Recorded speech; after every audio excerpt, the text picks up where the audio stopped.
Hello students, कैसे हैं आप सब लोग। उम्मीद करती हूँ सब अच्छे होंगे और स्वस्थ होंगी।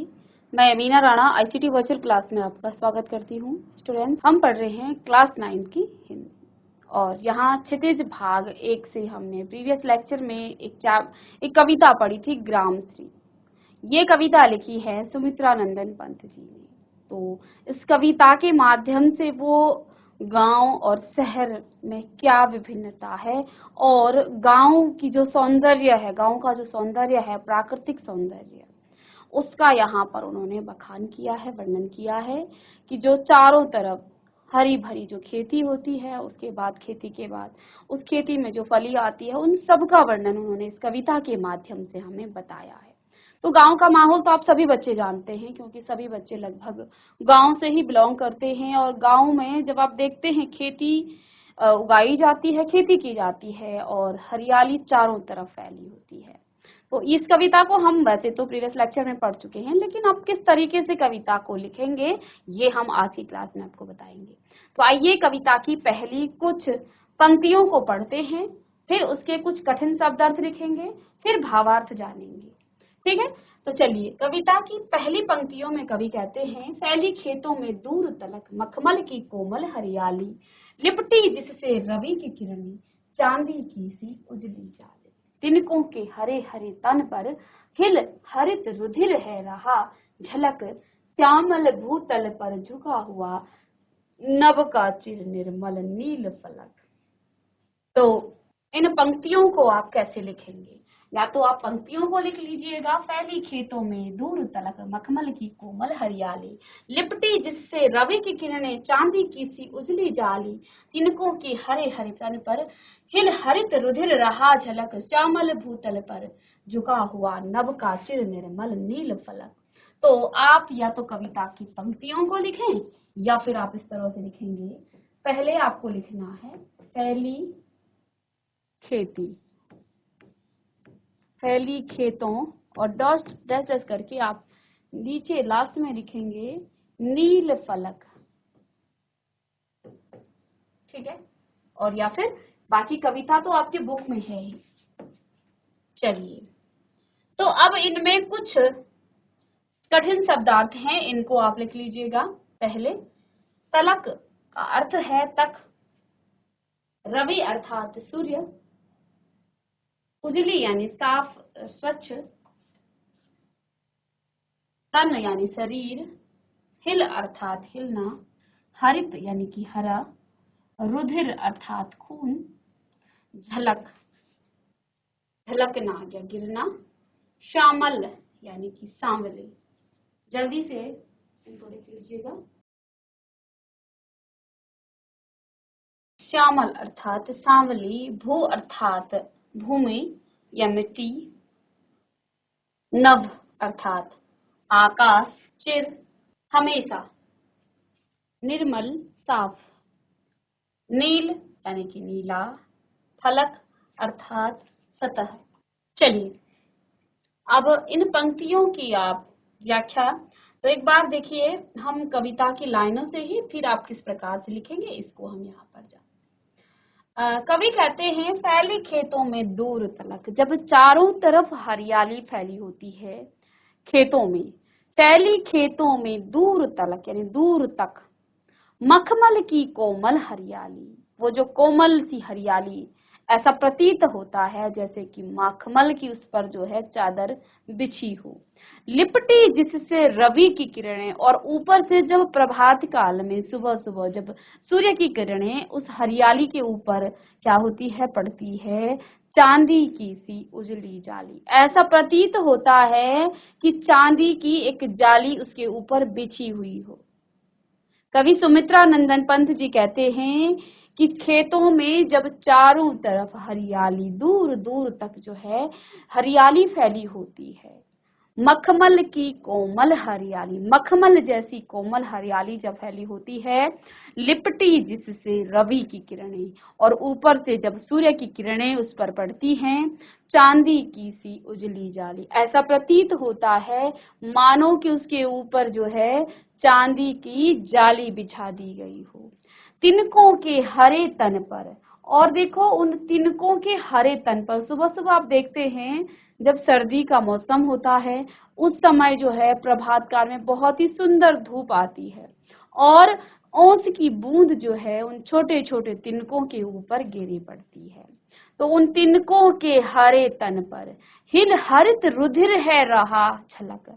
ऐसा प्रतीत होता है कि जब उस पर उन ओस की बूंद के ऊपर, क्योंकि वो पत्तों के तिनकों के ऊपर होता है और उस पर सूर्य का प्रकाश, ऐसा प्रतीत होता है कि उसमें हरा रक्त जो है उसमें हिल रहा हो, ऐसा प्रतीत हो रहा, झलक यानी कि उसमें दिखता है ऐसा जैसे कि हरा उसमें खून बह रहा हो। श्यामल भूतल पर झुका हुआ नभ का चिर निर्मल नील फरक और पृथ्वी पर मानो आसमान स्वच्छ निर्मल, चिर निर्मल यानी कि स्वच्छ आसमान, ऐसा प्रतीत हो रहा है जैसे धरती को जो है वो अपनी बाहों में भरने के लिए झुका हो। ऐसा यहाँ पर कह रहे हैं कौन? सुमित्रा नंदन पंत जी इन पंक्तियों में गांव की उन खेतों की हरियाली का वर्णन कर रहे हैं, उसकी सौंदर्यता का यहाँ पर बखान कर रहे हैं कि कितनी सुंदर जो है वो गांव का नजारा है, कितना सुंदर दिख रहा है। तो वो जो चारों तरफ मखमल की हरियाली जैसी जो है हरियाली फैली हुई है खेतों में, वो उसके ऊपर जब सूर्य का प्रकाश पड़ता है मानो कि चांदी की चादर बिछी हो। और तिनकों में जो छोटे छोटे ओंस की बूंद है ना, ऊपर से जब सूर्य का प्रकाश गिरता है ऐसा प्रतीत होता है हिल हरित रुधिर है रहा झलक। उसमें हरा जो है, हरे रंग का रक्त जैसे कि उसमें क्या हो रहा हो, झलक रहा हो, दिख रहा हो। और पृथ्वी पर मानो स्वच्छ आसमान जैसे कि उसको अपनी बाहों में भरने के लिए झुका हो। अब यहाँ आपने शब्दार्थ लिखा, अब देखिए कैसे लिखेंगे आप भावार्थ। उपरोक्त पंक्तियों में कवि सुमित्रानंदन पंत जी ने गांव के प्राकृतिक सौंदर्य का, यहाँ पर गांव के प्राकृतिक सौंदर्य का वर्णन कर रहे हैं। बड़ा ही सुंदर चित्रण उन्होंने किया है। गांव में दूर दूर तक हरे हरे खेतों में चारों तरफ मखमल के समान कोमल हरियाली फैली हुई है। उसको मल घास पर सुबह सुबह जब ओस की बूंदों पर सूर्य की किरणें पड़ती हैं तो ऐसा प्रतीत होता है जैसे खेतों की हरियाली के ऊपर चांदी की कोई साफ और स्वच्छ जाली बिछी हो। तो ऐसा लगता है जैसे कि उसमें कोई चांदी की जाली बिछी हो। हरे हरे तिनकों के हरे हरे शरीर जब हवा से हिलते हैं तब उनके हरे रंग का रक्त मानो झलक पड़ता है। चलिएगा इसको लिखें। कहने का तात्पर्य यह है कि तिनकों पर ठहरी हुई ओस की बूंद जब पारदर्शी होने के कारण हरे रंग की दिख देती है या दिखाई देती है, और जब तिनके हिलते हैं तो ऐसा लगता है कि उन तिनकों पर हरे रंग की ओस की बूंद उनका रक्त है जो हवा चलने पर तिनकों से गिर रहा है। सांवली मिट्टी वाली जो धरती है हमारी पृथ्वी है, पर नीला और स्वच्छ आकाश सदा झुका रहता है। कहने का तात्पर्य है कि खेती की हरियाली और स्वच्छ आकाश को देखने पर ऐसा प्रतीत होता है कि आकाश झुककर खेतों की हरियाली के ऊपर अपने नीले रंग के आंचल को बिछा रहा हो। तो ये इसका भावार्थ है, इसको आप जल्दी से लिख लीजिएगा। चलिए जल्दी से नोट कीजिएगा इसे।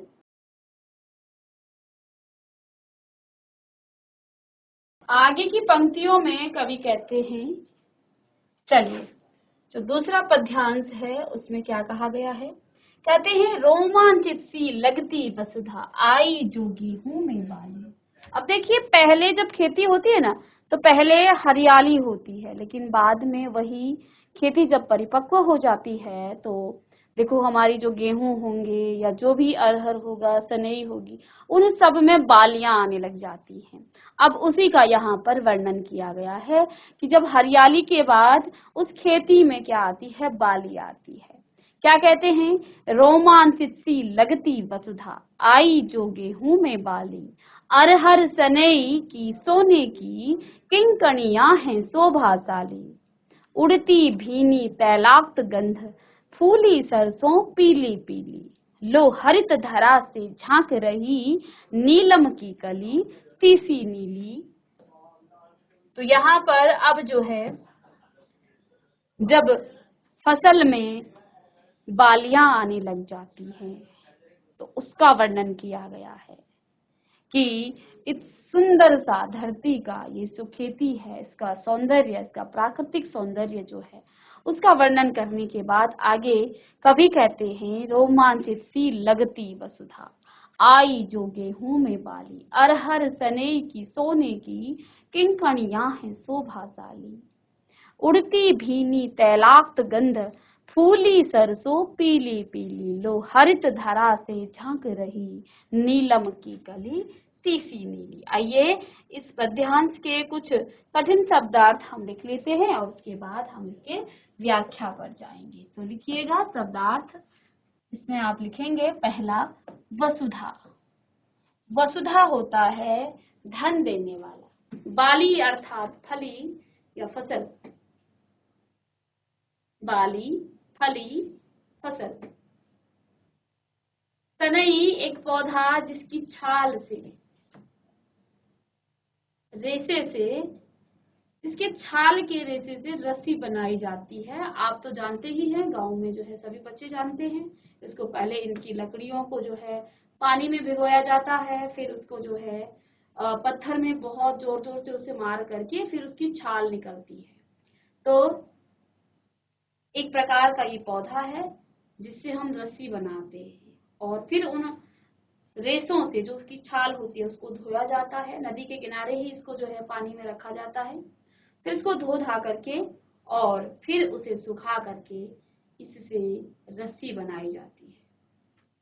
तो ये है सनई।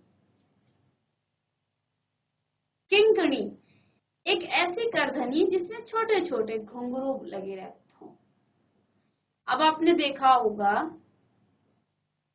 तो मसूर की दाल होती है, वो जो है उसमें किंकणियां बहुत सारी जो है इस प्रकार की करधनी होती है, छोटे छोटे घुंघरू जैसे लगे होते हैं। उसके अंदर जो है आप उसे बजाएंगे ना तो वो बजेंगे वो दाने।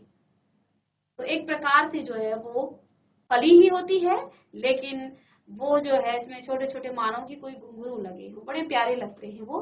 ठीक है, चलिए। भीनी अर्थात हल्की और मीठी खुशबू। तेलाक्त जिसमें तेल लगा हो या तेल युक्त। तेलाक्त, तैलाक्त जिसमें तेल लगा हो या तेल युक्त। तो आप सभी सरसों के खेत में गए होंगे। जब सरसों की फसल होती है उसके बाद पहले तो पूरा खेत जो है सरसों के फूलों से पीला रहता है, लेकिन धीरे धीरे उन फूलों से जो है सरसों के बीज निकलते हैं और जब उसमें सरसों लग जाती है तब एक प्रकार की जो है उसमें तैलाक्त सी खुशबू आती है।